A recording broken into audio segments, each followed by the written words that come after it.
নমস্কাৰ বন্ধু বান্ধৱীসকল, পুনৰ স্বাগতম জনাইছোঁ আমাৰ অন্য এটা ব্লগলৈ। আৰু আপোনালোকে চাই আছে মৌচুম ব্লগ। তো পূজা চবেই চাই ল'লে, আৰু ময়ো এইকেইদিন পূজা চোৱা পূৰা ব্যস্ত হৈ গ'লোঁ, আৰু ভিডিঅ' বহুত দিন দিয়া নাই, প্ৰায় 7 দিনে হ'বলৈ হ'ল। আৰু আজি আছোঁ মই শিৱসাগৰত। এয়া নয়নদাহঁতৰ ঘৰত আহিছোঁ, আৰু অকণমান ৰেচেছ লৈ ল'লোঁ নয়নদাহঁতৰ ঘৰত। আৰু এতিয়া আমি গৈ আছোঁ ক'ত? নয়নদা বাখৰ বেঙেনা। আৰু বাখৰ বেঙেনা কেনেকুৱা জেগাটো বহুত দিনৰ পৰা শুনি আছোঁ বোলে, আপোনাৰ বহুত ভাল বুলি কৈছে। আৰু তাত বাখৰ বেঙেনা মানে কেনেকুৱা কি সকলোখিনি দেখাম। তো ভিডিঅ'টো আপোনালোকে অকণো স্কিপ নকৰে, কণ্টিনিউ চাই থাকক।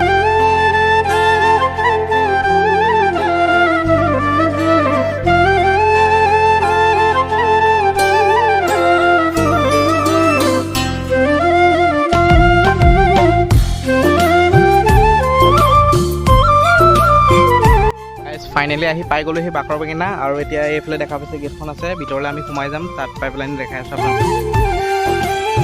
ইয়াত আহি মানে আপোনাৰ গেটখনো বেছি ভাল লাগিছে, চবফালে ঘূৰাই দিব পাৰি, তাৰপিছত সোমাই যাব পাৰি।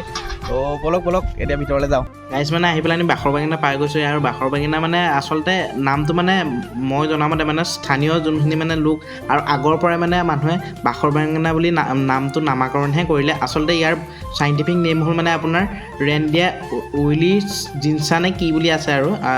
আৰু গছজুপি মানে চাওক না, চবফালে একদম জোপোহা। আৰু নামটো ক'বলৈ মানে অলপ টান, ভুল হৈ যাব পাৰে, আপোনালোকে ক্ষমা কৰিব। আৰু আপোনালোকক এবাৰ গোটেই ভালকৈ ভিতৰলৈ গৈ দেখাই দিছোঁ, চাওক। মানে এইফালে দেখা পাইছে মোৰ বেক চাইডে এজুপিয়ে বাখৰ বেঙেনা বুলি কৈ থাকে সকলোৱে। আৰু এজুপি আপোনাৰ 580 বছৰ প্ৰায় এজুপি। আপোনালোকক এবাৰ দেখাই দিছোঁ গোটেইজুপি, চাওক। আচলতে গাইজ মই ইয়াত আহি দেখা পালোঁ যে বহুতে বাখৰ বেঙেনা বুলি কৈ থাকে, কিন্তু বেঙেনা গছৰ নিচিনা একেবাৰে নহয়, মানে বহুত পৃথক। মানে বেঙেনা গছ নহয় আচলতে, কিন্তু মানুহে বাখৰ বেঙেনা বুলি কয় কাৰণে মই ভাবিছিলোঁ বোলো চাগৈ বেঙেনা গছৰ নিচিনা কিবা বেঙেনা লাগে মানে। কিন্তু ওপৰৰ পৰা তললৈকে মই গোটেই দেখা পাইছোঁ মানে গছজুপি কিবা লতাৰ নিচিনা, মানে পূৰা জোপোহা, মানে যেনি তেনি থকা। দেয়া আৰু দেখাই দিছোঁ এবাৰ। আৰু এইকণতে মানে স্থানীয় ভাইটি এটাক লগ পাইছোঁ। ভাইটি, তোমাৰ ঘৰ ইয়াতে? মোৰ ঘৰ ইয়াতে। তোমাৰ নামটো? মোৰ নাম জ্ঞানী গগৈ। হয়। আৰু এই তোমাৰ এজুপি দুদিনমান আগতে ডিম্পুটা আহি গৈছে, বাখৰ বেঙেনা বুলি কয়। এই বাখৰ বেঙেনা গছজুপি মানে তোমাৰ চৰকাৰে কেনেকৈ চোৱা চিতা কৰে ইয়াত? বিশেষকৈ ক'বলৈ গ'লে আৰু চৰকাৰ বুলি নহয়, এইটো আমাৰ কমিটি মানুহ আছে, স্থানীয় লোক। তাৰপৰা আৰু আমাৰ MLA এজন কিশোৰ দুৱৰী হওক, সুশান্ত বৰগোহাঁই হওক, তেওঁলোকে অনুদান আগবঢ়ায়, আৰু বহুত মানুহে অনুদান আগবঢ়াই পিনি চোৱা চিতা কৰি থাকে জেগাডোখৰত। এনেই তুমি মোৰ ভিডিঅ'টো মাধ্যমেৰে মানে কি ক'বলৈ বিচাৰিবা যে এই জেগাটো মানুহ আহিয়ে আছে, আৰু অলপ যদি ভাল হয় টুৰিষ্ট প্লেচৰ নিচিনা মানুহবোৰে তেতিয়াহে আহিব, তেতিয়াহে মানুহে আচলতে প্ৰকৃত কথাটো জানিব যে বাখৰ বেঙেনাজুপি কিমান মূল্যৱান এটা আমাৰ অসমৰ সম্পত্তি, হয়নে?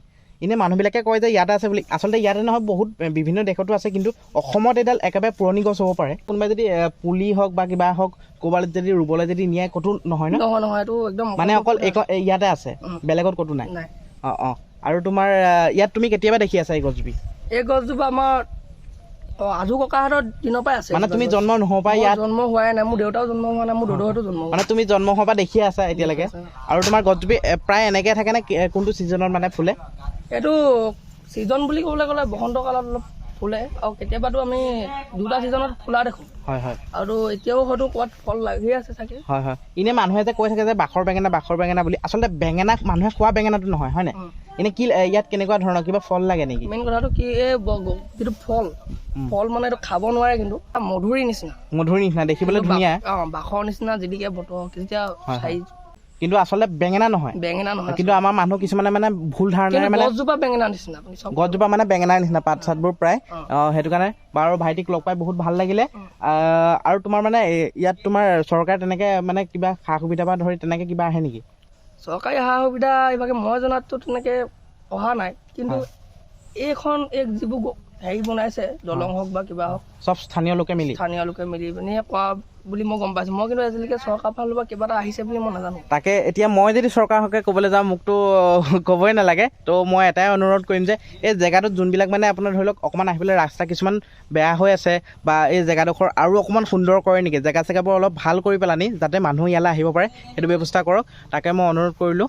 এনেই ডিম্পুদাই যেনেকৈ কৈছে, মানে আচলতে আমাৰ মানুহবোৰে মানে আপোনাৰ ভুল ধাৰণাৰে মানে চিন্তাধাৰা কৰে। মানে কেনেকৈ এই গছডাল যে আমাৰ ইয়াতে আছে সেইটো নহয়, বেলেগ বিভিন্ন দেশত থাকিবও পাৰে।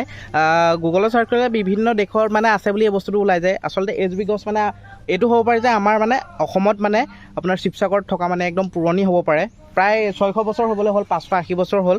একদম গুল্মজাতীয়, একদম মানে নেচাৰেলি একদম প্ৰায় মেডিচাইনিজ গছ হয়। আৰু এইডালে মানে আপোনাৰ ডাঙৰ ট্ৰি হিচাপে মানে চাগৈ ভাবে মানে অসমৰ মানুহে, কিন্তু অসমৰ বাহিৰতো বিভিন্ন জেগাত মানে আছে। আৰু ইয়াত এতিয়া মই অহাৰ লগে লগে আপোনাৰ ফুল চুল তেনেকৈ দেখা নাই। ইয়াত আচলতে বেঙেনা নালাগে আকৌ, আপোনালোকে যে খোৱা বেঙেনাটো ভাবি আছে, খোৱা বেঙেনা নহয় এজুপি, একচুৱেলি বাখৰ বেঙেনা বুলি মানুহে মানে নাম এটাহে দি লৈছে। এইফালে মোৰ বেক চাইডে দেখিবলৈ পাইছে, আপোনালোকে দেখা পালেই গোটেই গছজুপি। মানে আচলতে ইয়াত মানে কি হয়, চৰকাৰ ভাবিলে মানে এইবোৰ দেখা পাইছে ইমান এটা মানে ভালকৈ মানুহ আহিব পৰা হোৱা নাই। এনেই আহিব পাৰে নৰ্মেলি, কিন্তু জেগাবিলাক বহুত ধুনীয়া। আৰু যদি চৰকাৰে যদি আৰু ভাল কৰিবলৈ বিচাৰে মানে আহি পেলাই ইয়াত ধুনীয়াকৈ আপোনাৰ টুৰিষ্ট প্লেচৰ নিচিনা অলপ বনাব পাৰে। তো আপোনালোকক গোটেইখিনি আজি দেখাইছোৱে, কেনেকুৱা পালে ভিডিঅ'টোৰ তলত কমেণ্ট বক্সটো খালী আছে, কমেণ্ট কৰক। আৰু বহুতে ভিডিঅ'টো চাই আছে কিন্তু ছাবস্ক্ৰাইব নকৰে, বহুতে ছাবস্ক্ৰাইব নকৰে, সেইটো কাৰণে কৈ দিছোঁ, যদি কোনোবা নিউ হয় ভিডিঅ'টো ছাবস্ক্ৰাইব কৰি অল কৰি দিব। আৰু আকৌ কেতিয়াবা আহিম, আপোনালোকেও আহিব, মই তলত লোকেশ্যন দি দিম।